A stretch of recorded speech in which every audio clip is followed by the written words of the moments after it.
Right, good evening everybody. Thank you for coming tonight. Do appreciate your attendance. It's great to see so many people here. First of all, just want to thank all the panel for coming tonight. We appreciate your time. We've got Richard Cooper,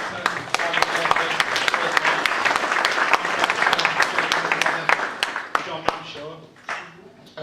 Before we actually start, we just wanted to, we did mention earlier in the SSA AGM, it's been a great year to be a Mansfield Town fan.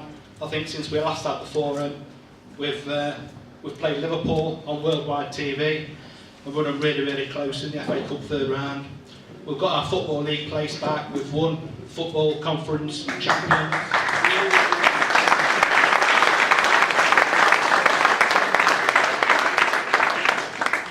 The gaffer's got married and become a father again as well. Again. Yeah. And we've won away at Chesterfield. Hey! So I've had many better years. Paul? I think it's been a great year. I've really enjoyed it. Smashing. And after we won at Chesterfield, we had a chat downstairs in the new Sandy Bait Bar, and you asked us if we could get you a montage of photographs together with all the fans celebrating, all the players celebrating, things like that. So we've done that, we've had it done. We hope you like it. It's for your office.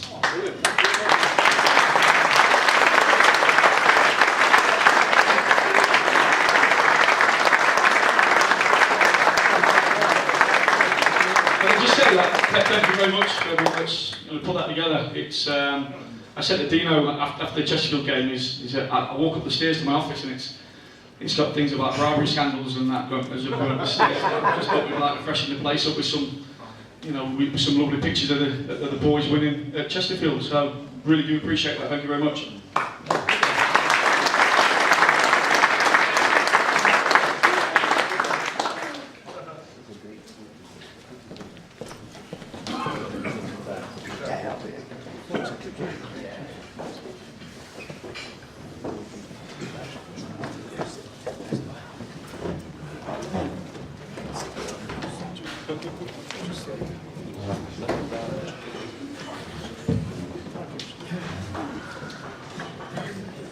Right, okay, usual format then. Apparently we are being videoed tonight and the sound quality is not great, so if people can speak up as loud as they can, that would be appreciated. Okay, who wants to ask the first question then? Yes, sir.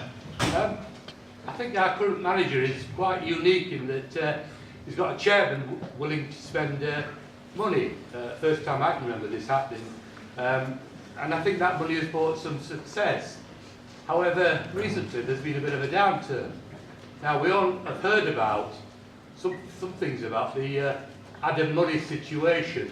I have a fear that problem is now affecting the players, and I invite our manager to clear the air on that topic to see where we go from here, because some results have been unacceptable. You've had a great year, but not a great month. And I hope that if Notts County come along asking for you to join them, that this last month won't be, or even this season with the Adam Murray problems, this problem will not influence you to think about leaving us and go to Notts County. In a nutshell, can we be men about this, sort out the Adam Murray problem and get the team back on winning ways? Nice easy one for you to get stuck into, Gaffer. I don't actually know which part to answer first. Totally agree with you, the Adam Murray situation. It does need nipping in the bud. The chairman's dealing with it, and hopefully that'll be sorted ASAP. The Notts County situation, obviously, there's been speculation regarding that all over the weekend.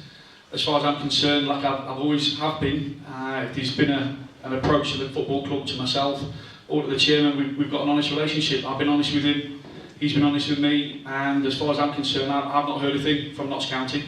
I'm really happy here, and I think anybody that knows me, I see a number of faces around the room that I speak to personally, after games, when we've won or lost, after training, a number of you come and watch us train.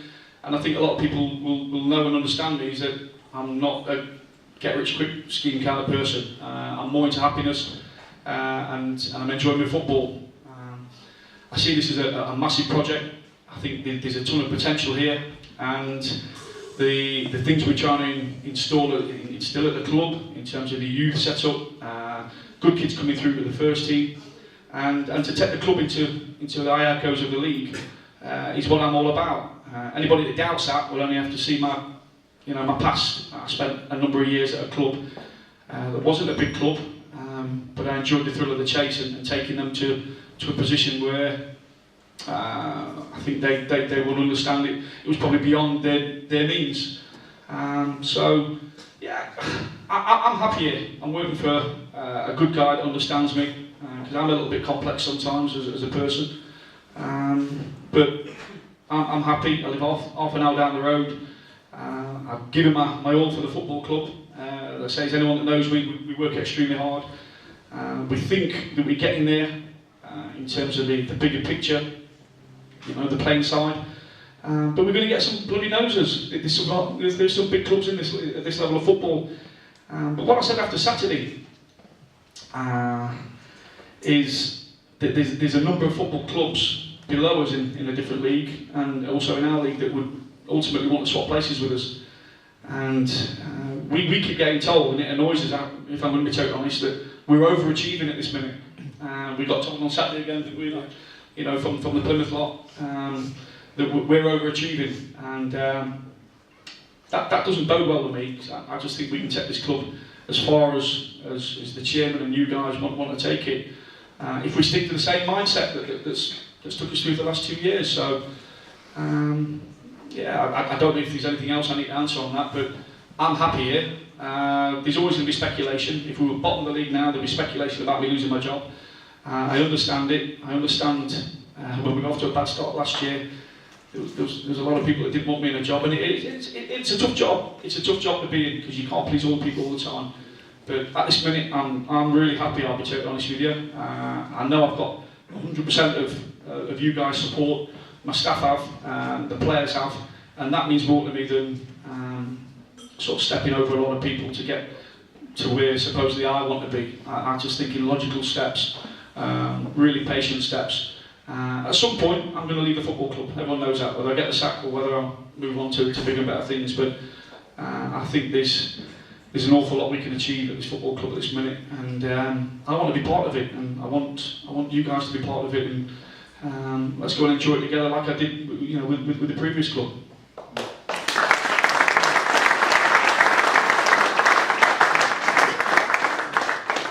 Paul, I know we don't want to dwell on the Adam Murray situation all night, but obviously SSA get a lot of emails, texts, and Adam obviously was a real pivotal captain last year. He led by example. He spoke brilliantly in his interviews, and he'll go down in history as you will for what you achieved last season. As far as you're concerned, has Adam played his last game for the club, or is the door still open for Adam? Because I think whatever happens, nobody would want to see Adam leave the club on bad terms after what he's achieved for the Stags. Yeah. Well, first and foremost, what I've tried to do is, and I always try to do, is conduct myself professionally, and I don't believe in doing anything other.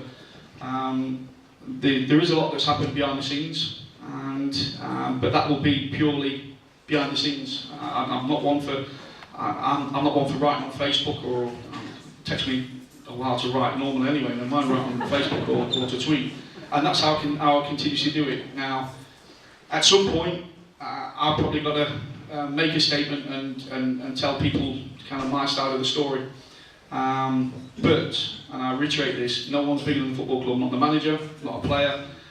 It's you guys, football club, and I just want to make sure that this football club, the name and everything that goes with it is not hurting in any process. Things are going to happen, rows are going to happen, players are going to come, managers are going to come, but the football club stays the same. I'm hoping it's going to be sorted amicably, but sometimes when things happen, the only way that you part company is through bad ways, and that's, I'm only trying to be honest with people. People who know me will know I'll always try and tell the truth. And there's been a lot of water that's gone under the bridge with me and Adam. And like I say, I've left it in the hands of the chairman now, and hopefully something will be done ASAP. Okay, thanks for that. Next person, Christine. Can I just say, Paul, thank you, a big thank you for all you've achieved. Yeah. Yes, if Adam Murray has to leave, you let him go. It wasn't your fault. He asked to go, and you applied to his wishes. But it wasn't only Adam Murray that took us up. It was these other players that took us up too. And I think they all need the applaud as what we're giving Adam Murray. Well, first and foremost, like I say, I'm not come here tonight, and I won't do it any time in my career. The players that are here know I try and manage players like I like to be managed. So if there's an argument between me and Jamie Maguire or John Dempsey, that's an argument between me and him. And I don't have to come out and tell everyone what the problem is. Like I say, at some point I will leave this football club. It happens, and my one wish is I hope I leave it in a better position and a better state than when I came in.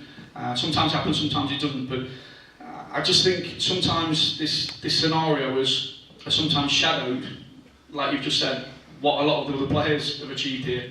And we've got to make sure that not the manager, not one player, comes in front of a team. And what I mean by the team is the group that are playing on the pitch, and I include you guys in it. I know it sounds a little bit tetchy, but you guys are a massive part of the team. Going back 2 years, and this is probably the only forum I've come to where we've actually had a decent set of results before I've come into it. You know, I've handled some. You know, there's been some stick dished out, but what I've always maintained and what I've always said is if we stick together as a football club, we can achieve good things. And that's not me talking once again a lot of rubbish. It's what we've achieved in the last 2 years. We've gone a hell of a lot, you know, very far, very, very quickly. And I'm hoping that everyone doesn't sort of get too above themselves and start to think that, you know, the football world owes us a living now. Because if we keep working hard and you guys keep supporting us, because that's a massive thing. And you only have to, you know, speak to some of the players and staff later on. Your support is so important to us, and if you keep doing that with the boys, keep giving us the support we crave, we'll be successful. But I'm saying that when we play badly, we expect it. We know it's the nature of the beast. We understand that, and I think going on to Saturday, there was a few frustrated people because they know. I think there's a lot of people in this football club now know that we're not a million miles away from being a good footballing side at this level of football. And you know, I lost count of this out and how many times someone shouted to me, "We need a striker," as it was coming off. I know that, the lads know it. I do maintain that if we'd have kept Matt at the club, one, I think Matt would probably have a golden boot by now because we do create chances. But two, I think we've only lost 3 games all season, but I think the results would be, instead of drawing the 5 or 6 games we have, I think we'd have had a few more 3-pointers on the board. Alan, did you have a question? It wasn't a question, it was just really, for me, the biggest thing is that we don't look out of place in this league. And that's a big thank you to yourself, the coaches, and the players, because it's great. We look quite comfortable whether we win, lose or draw. So great, thank you. Can I say, honestly, I see a lot of faces around here, and I speak to a lot of people. I sometimes do Fans Forum after every training session because we are getting interested, people coming down to watch training sessions. And as pre-season was coming to an end, I spoke to a lot of supporters and asked them what their aspirations were for the season, and they said, 4th from bottom, do me, stopping this league. And I do think that we've been a little bit of we've made a rough road back because we've, you know, for the first time in my managerial career, we've got off to an half-decent start. Usually, like I say, we fall from bottom and we've only won 1 game. But I think we've just got to make sure that we're level-headed now. And I go back to the old, I say it every year, let's see where we are at Christmas time. You've seen how tight the league is. We can't promise anything. The only thing we'll promise is we'll be working as a staff. Players will be working extremely hard to try and make this club successful. And if we can bring in some bits and bobs that are going to make us better, we'll do that. I know the chairman's 100% proactive in improving us. So, but yeah, but like I say, there's going to be some highs, some lows, but hopefully we can compete with there's some very big clubs at this level of football. Can you have your Christmas dinner next week so we've got it sorted by Easter? Santa outfit. Alan at the back. Yeah, well, since you brought it up, we're our weak striker situation. I know you're talking, we've seen it today on media. I'm going to be totally honest with you. It's not something as a last minute ditch. Well, we need a striker now. We've known for a while now. And, the boys have been working, looking at games. There's been a number of players that we've been looking at, number of ones who we've missed out on. Today we brought in a centre forward from a Premiership club, Stoke City. He's a young player, very much in the Matt Green mould, very much like Matt, and we're gonna throw him in and hope that he ignites not just ourselves but the other forwards at the club, because I think the competition up there needs to be good. Saying that, as a squad, we probably need another one bringing in, but he's signed for a month on loan. He'll come in. Hopefully he'll give us that little bit of impetus now to, I just think sometimes we just need, take the last two games, we've created, we've had 2 one-on-ones with the Bury keeper. We've created numerous chances on Saturday, but I personally think easy chances. But the one thing I can say in the players' defence, they don't miss them on purpose. And I just think, I've got such an honest bunch at the football club that are running really hard for you guys and working extremely hard to try and make a success. And I think sometimes that we are a little bit too honest for our own good, and sometimes you need that little fox in the box, a little terrier just to go and tap one in when he's been scratching his backside for 89 minutes. They win your football matches, and ultimately, the 30-goal season strikers win your promotion. But we're not a million miles away from being, I think, a very good side at this level of football, and it surprised me a little bit how quickly we've adapted. But saying that, I know you guys aren't silly. We could be 5. We've got a tough November. We've got to start putting some 3 points on the board to stay with that pack, and ultimately to make sure we don't get dragged into the other end. But like I say, we've got good players. We've got good young players. I think are going to improve. And like I said, we've got people, Meikle, Briscoe, those kind of players. Briscoe's been a bit unfortunate with injuries at the minute, but we've got these kind of players that I'm hoping are going to come in at good stages of the season and once again ignite us. Steve at the back. Oh, you talked about youth team setup that obviously we're pretty strong now. The players that we're going there, we're looking at another season before we'll see any coming through, or is there anybody that's close now? Well, I'm going to be totally honest. I was tempted on Saturday to blood 1 or 2 of them. I think it's an area that I think we'll go from strength to strength. I've seen at least some of the 2, 3, 16-year-olds that we've got at the football club, and I think 1 or 2 of you will echo this. You've been down to some of the U-team games and seen them. There's 1 or 2 who's going to be very, very special, and John will tell you a little bit more. But we've got a crop coming through. Is it under 14s level, John? That's meant to be. People are starting to sort of like make comparisons with the group that came through around, is it 10 years ago? So that's ultimately what I want for the football club. I did it at Eastwood. The Lindens and this world came through my youth setup there, and ultimately I want.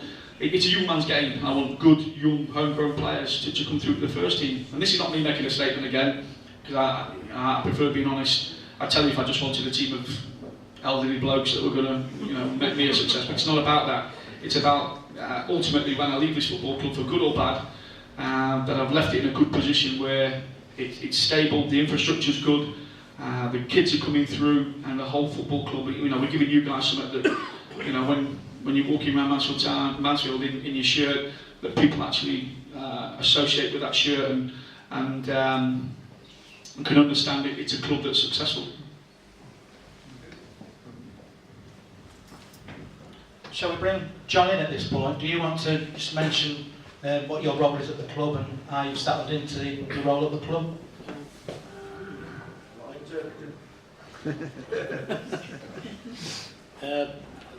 Basically, I suppose I'm in charge of the youth system here, is the best way of describing it. I mean, prior to me coming in, we had an under-19 side. This year we've set up an under-16s, under-15s and under-14s team to complement that. The idea being, of course, is that players will progress from age group to age group, and we'll actually bring in our own players into our system rather than scrambling around when they're 16-year-old and picking up young men who have been rejected for one reason or another by other professional football clubs. We're now, instead of, I suppose, shopping in the bargain basement, we're now sort of growing our own sort of stock, as it were. You know, having said that, we've picked up some very good players, and I think with a bit of nurturing, you know, a lot of it's down to confidence. We've worked very hard to restore the confidence. It's never easy when you've had a knockback at 16. It's a very vulnerable age, we've worked very hard over the last 10-12 weeks to restore the confidence, restore the self-esteem, and I think we're starting to really benefit from the current crop of under-19 players in the club. But the exciting prospect, of course, as I've said, is bringing our own players through each year, and so that we've worked with them from a very early age. There are plans to extend the youth policy down to under 12 level this summer, and then eventually go all the way down to under 8 level. You know, like I say, the longer we've got them, the more influence we can have on their development. And I just think everything's looking rosy at the moment as far as the youth policy goes. It's certainly a very enjoyable job, you know, it's just great to be involved. And of course, you know, the big thing for me, the big sort of, I suppose, the big sort of moment for me will be when the first kid from the youth team makes his first team debut. That'll be the, you know, I'll be as proud as punch when that happens.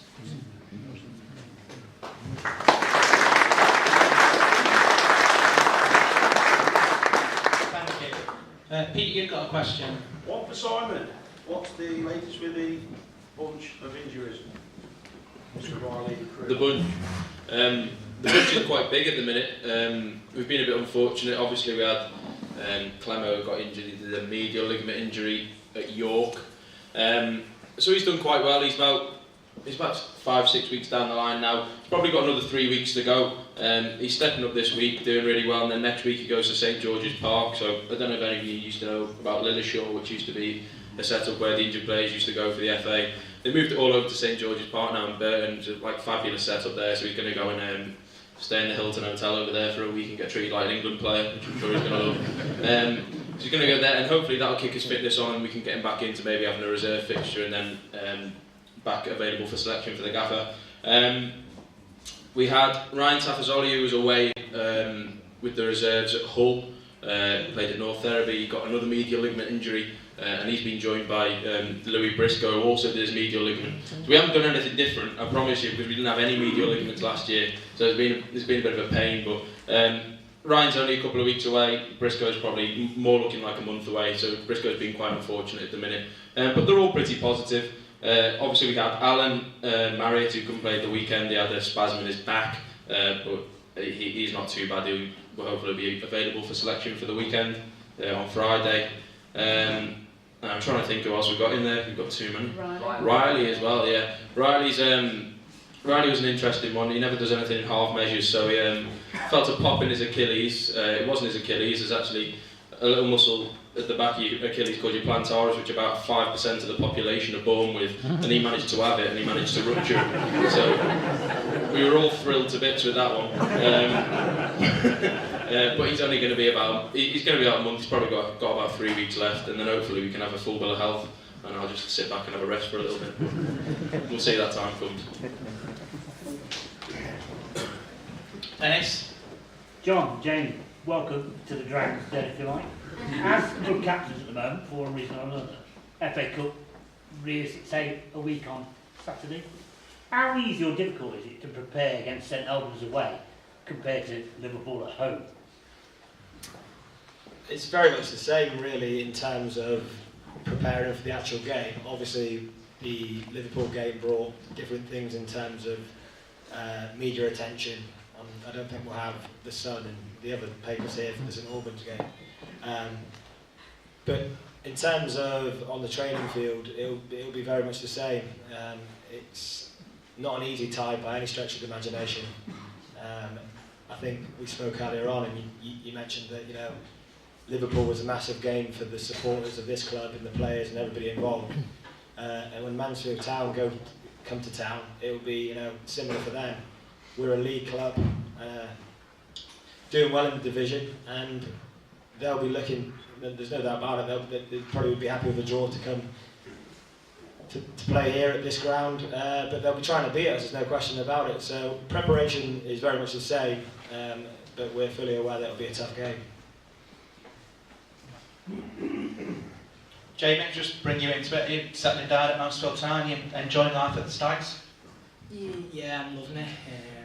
It's been one of them things at Fleetwood. I had a really good 4 years there, but as soon as the gaffer showed an interest, and there's only one place he wanted to come. I had a few little offers, but I've known the gaffer since his Eatwood days. I was at Camp Laird, so I think his main factor for coming here was the gaffer.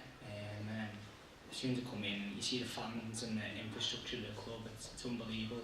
It's a massive club, and I'm loving every moment of it. As regards local derbies, I'm not sure what local derby Fleetwood is, but playing at Chesterfield and winning there, what was that like to actually play in? Unbelievable. I never experienced it in my life, and it was just one of them days where we had to just dig in as a team, and they had the chances, but we won.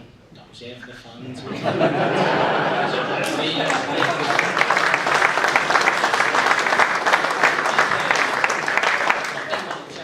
field plays, but on Twitter, I think what a bad team we were or something like that.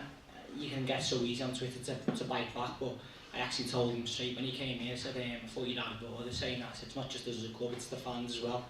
I said, well, we won the game, and we got the bragging rights, and to see 2,000 he's there as well was like, it opened my eyes. It's the best thing in the world, like, and it was unbelievable.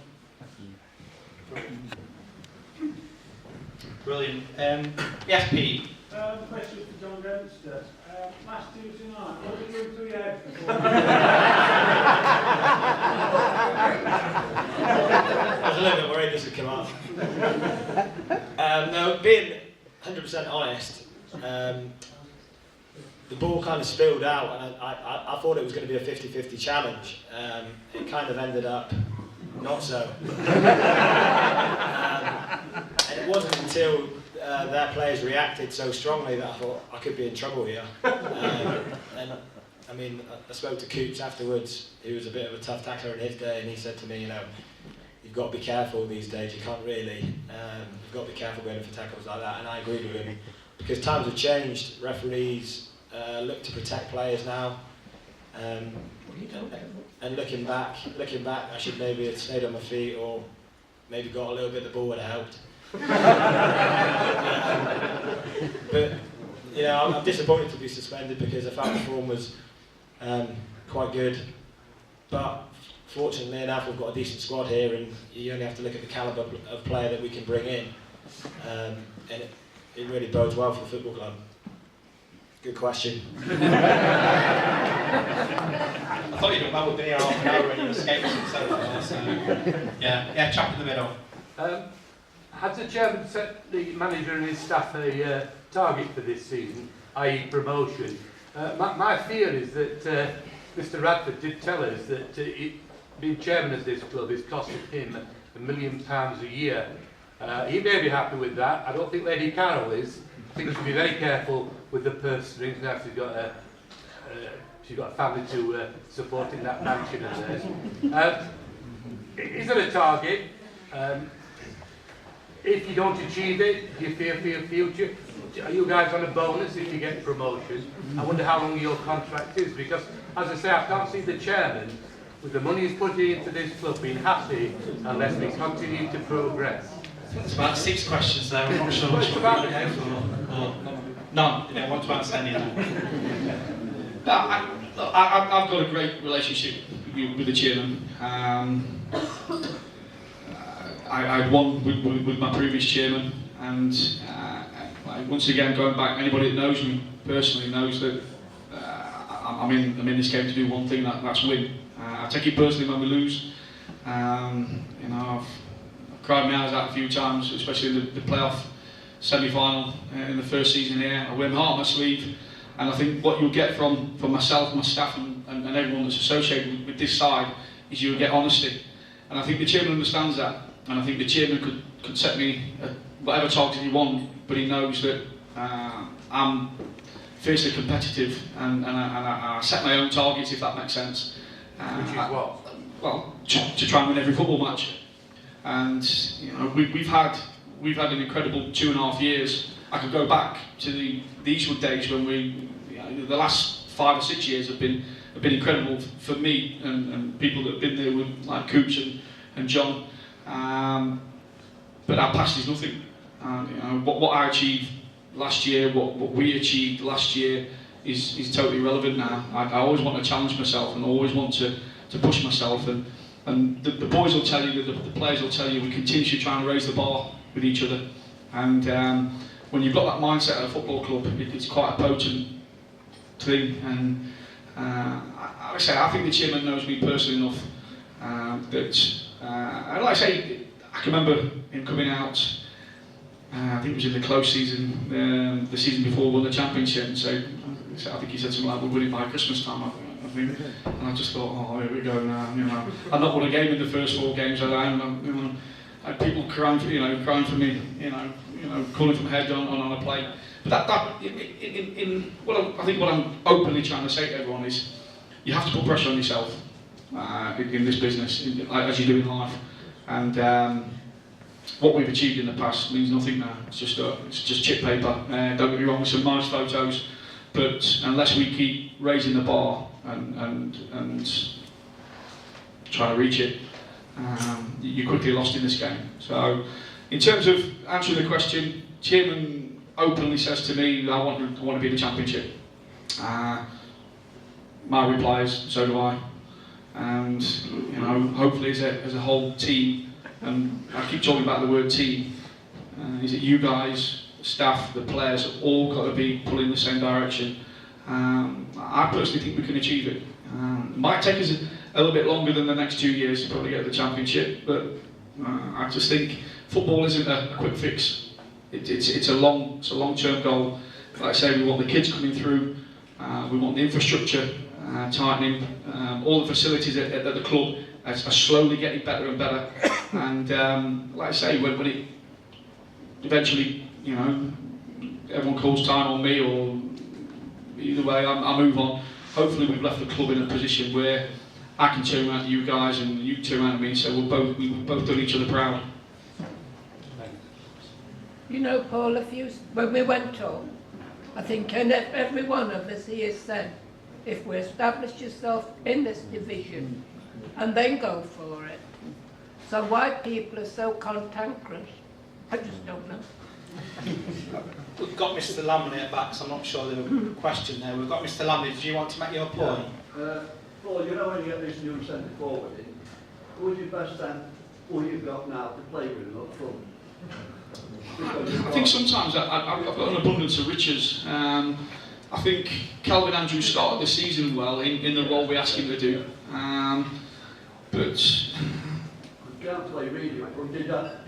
He never had a shot, does he? He had to go all right. No, it's been tough because as a manager, if we stick with the same scenario and it's not working week in, week out, I say sometimes as a manager, you're damned if you do, damned if you don't, and I understand it's a game based on opinions, and the one thing, the beauty about football is that everyone has their favourites and everyone sees the game differently. Now, my job as a manager at some point is to try and put the best pairing together, and what we've done, we've tried to tweak it. We've tried to, you know, to pair different people, because you never know that little spark kicks off, and then all of a sudden, you know, you've got that sort of little partnership that between them might get you 30 goals. You know, last season there was a lot of talk about Matt Green playing up front on his own, and yet, you know, in 2 seasons when, you know, we have played up there, he scored 56 goals. And But really not go on 50 goals in the last.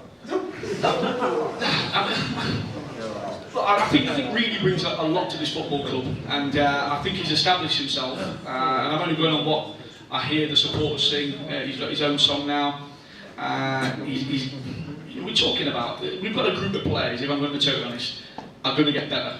And there's a group of them that have stepped up to this level early on. And like I say, I think they're acclimatising and getting better.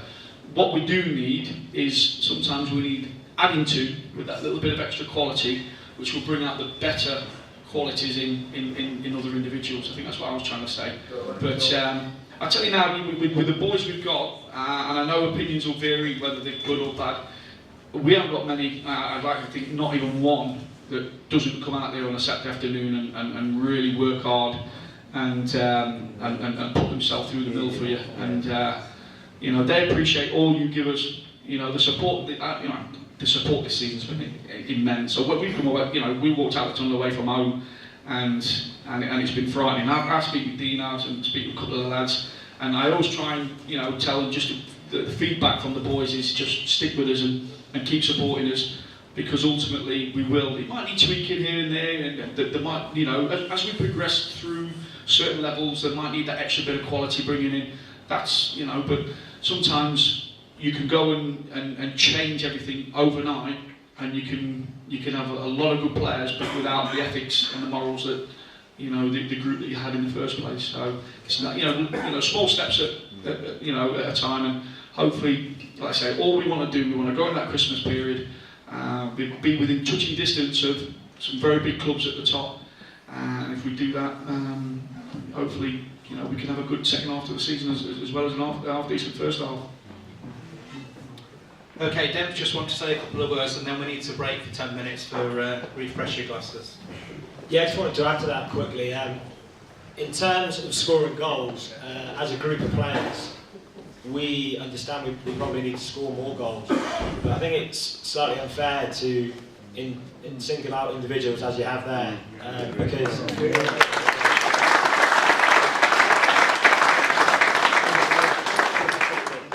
it's important that goals come from, of course, centre forward's job is to score goals amongst other things, but goals have got to come from across every position. None of our centre halves have scored this season. That was one of our strengths last year. Midfielders need to chip in with some goals. Our wingers need to score more goals, and of course, our centre forwards need to score more goals. So, as a team, as a group, we take responsibility for that. And on the flip side of that, we've got the best defensive record in the league. Yeah. And within a squad, if you've got good defenders, you're not guaranteed to have a good record like we have. The whole team needs to chip in together, and we deserve credit for having that record as well, and that starts from the front. Yeah.